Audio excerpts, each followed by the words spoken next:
Welcome back to another episode of the Bear Trap on the Boomer Bust channel. I'm your host, Terry. And today we're doing a player spotlight on Eddie Jackson. Episode 55, by the way, double nickel. Shout out Lance Briggs. But anyway, we're in the middle of training camp. It has started. And going to be doing another player spotlight where we're going to do Eddie Jackson because during the expectations, I didn't blow smoke up Eddie Jackson's butt, so everybody had a problem with me. But no, I'm just joking. But for real, people feel strongly about Eddie Jackson, so I figured it's a good one to pull up. Now, I will say that again, if we're all Bears fans, we all looking for the same thing, then we should be able to have these conversations. Just because, don't be like the rest of the internet. Just because someone doesn't call someone the greatest or great or on the level you put them, that doesn't mean they're saying they're terrible. It's not one or the other. I just personally think he's got room to grow. Didn't say he doesn't have skills or he sucks or he shouldn't start. I just said he's got room to grow. So let's not be those people. Let's just be able to have a conversation.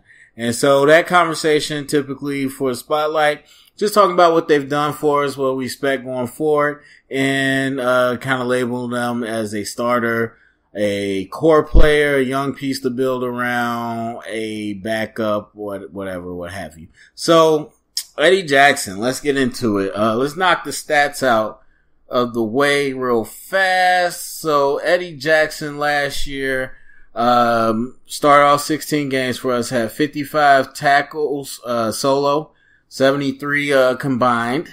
Then he had 2 picks, 1 forced fumble, 2 defensive touchdowns, and 6 PBUs or pass breakups, pass deflections. So definitely not bad at all. Let's see here. So, again, stats, you use them for how you want to use them. For me personally, it adds to the conversation, but it's not the end all be all. But if you're talking about a rookie that comes in and is able to start for you, for all the season, and then especially, someone that you got in the 4th round, pretty decent. And really, Eddie Jackson wasn't someone that, at least I wasn't expecting to go as high as the 4th round.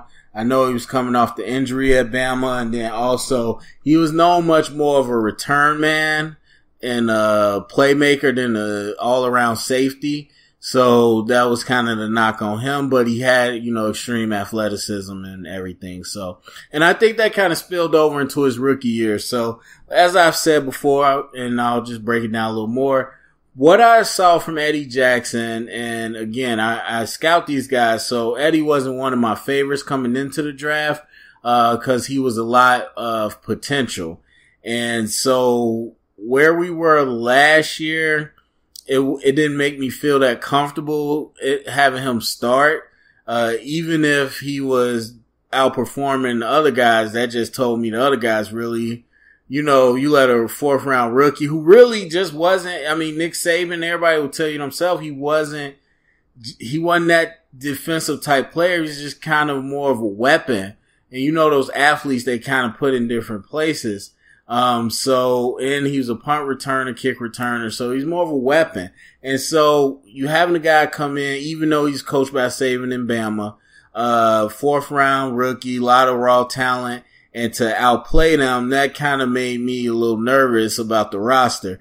But he started and he stayed on for the whole year. And from what I feel like, I feel that he can make plays on the ball. That's obvious. Let's just get to it. People talk about the 2 touchdowns. That's so funny. Someone in the comments, and I've heard this before from other fans, they're like, all Eddie does is score touchdowns. What? He scored 2 touchdowns in the same game. All he does is score touchdowns. That's funny. But anyway, he gets his hands on the ball. And as I said, he was a dynamic punt returner, a very dynamic punt returner in college. Now, he doesn't return for us a lot like the other guys. So maybe people just don't realize that, but that's what his skill set was. So yeah, he gets his hand on the tip ball, he gets his hand on the fumble. He's got the athleticism to turn it into something. Perfectly fine. And even if, we're not talking about returning it, but the ability to go up and track the ball and make a play on the ball, those are all their own skills. That's your ball skills, your ability to make a play on the ball, all of that. That is separate from you doing your assignment and being able to read the field and cover your zone.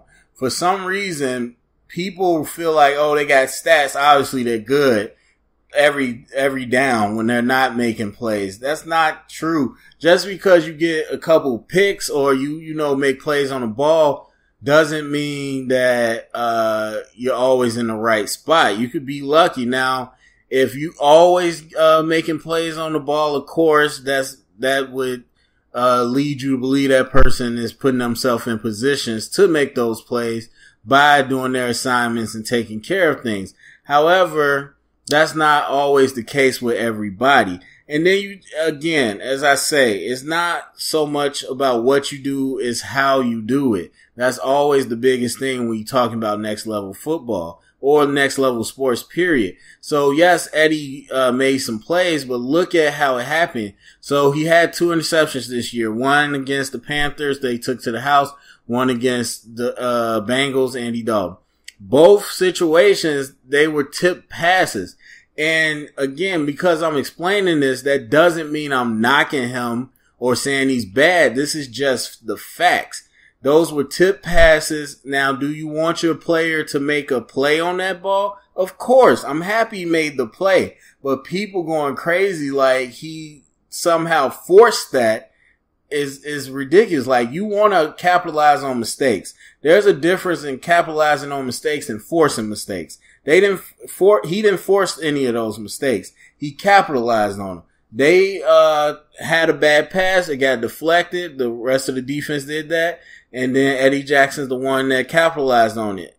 They fumbled the ball. He capitalized it against the Panthers, took it to the house. That's what you want them to do.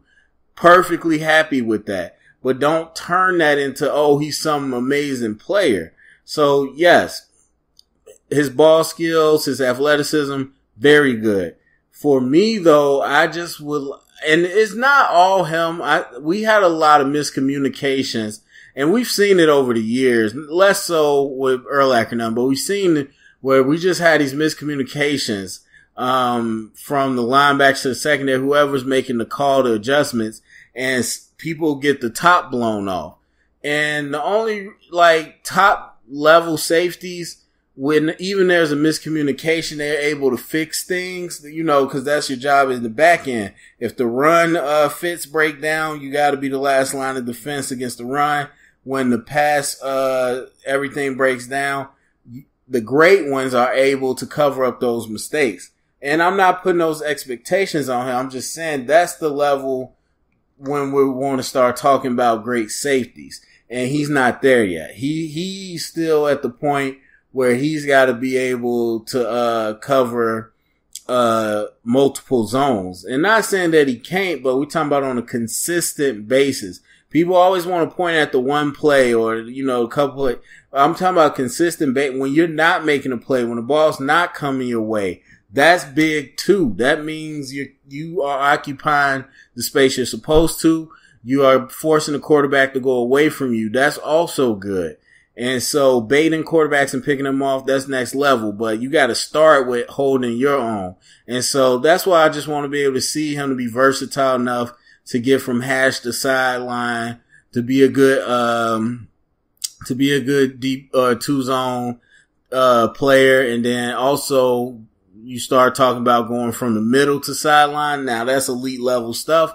But as a single safety, free safety, that's stuff that you got to be able to do. I mean, Amos, I know there's talk that they're not really locking him in as a starter, but when you're talking about doing anything in the box, I don't see who's better than Amos on our roster at that. So I can't, even if he doesn't start, I think when we go sub packages and stuff, he has to come in, because why would you put Eddie Jackson down there in the box to do anything, with his type of athleticism. So, but if you start to ask, or if you start to get to a system where you want both safeties doing both things, then that's even more that Eddie has to learn. So, for me, I think his, rookie season was promising.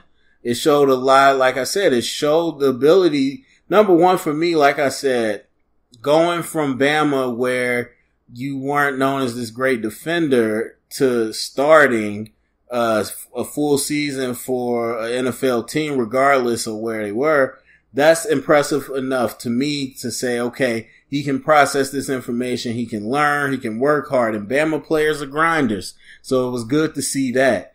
Now just want to continue to see the evolution of his IQ to keep continuing to grow. Because yes, he got the tip passes. He made plays on that. Good. Now let's start putting ourselves in position for even more. And when people put the ball up, like I said, 6 pass breakups, he can go up. He can make plays on the ball.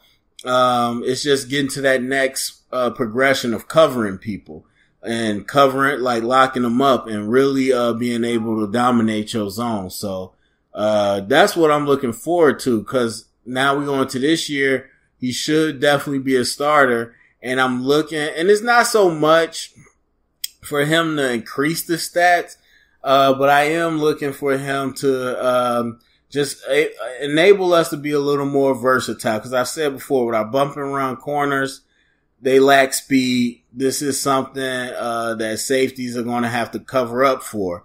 And so I just want to see him be consistent and holding down the deep zone.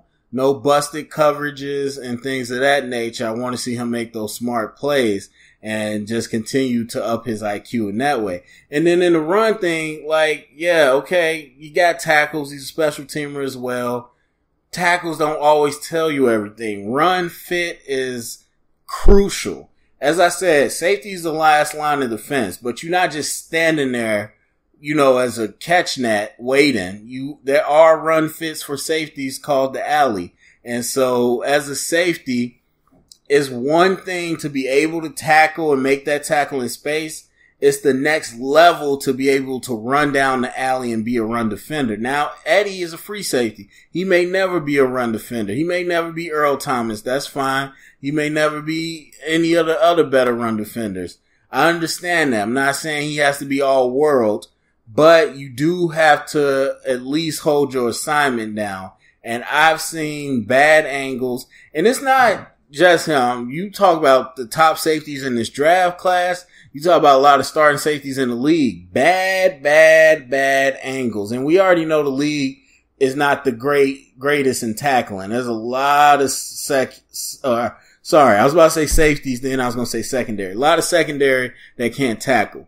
So it's not like he's alone. I'm not harping. I'm just saying, if we want to talk about being great and all this praise for him, then that's something I'm looking for him to get better with. And again, you don't have to be the enforcer, but you have to take the right angles to force the back or the ball carrier to where you're supposed to go. If it's forcing it to bounce out to the sideline, if your corner's in position playing the force, or if the corner's out of position and you got to spill over, play the force and force it to cut back in, then you got to be able to do that. Safeties have to be able to replace and make the linebackers right, just like linebackers have to replace and make the D-line right. So that is at least something where you could put yourself in the right position to make the ball go where it's supposed to go. I'm not saying you got to come down and knock people out. I'm just saying he could get better at that. And most safeties can. But as far as being a great defense, you got to stop the run first. And you got to be able to put the run fits together consistently. So that's what I'm looking forward to him. I do expect him to, of course, like I said, be a starter. And I do expect him to make some plays this year. So I'm actually excited. I think the needle's pointing up. As far as if I had to label him, I say he's a young piece to build around. And you could like our corners, whatever you feel about the corners. The better the corners are, the easier your job is as a safety. So if we continue to put pieces, and then of course the pass rush, we continue to put pieces on the defense, that helps because he does have athleticism. He can be a playmaker.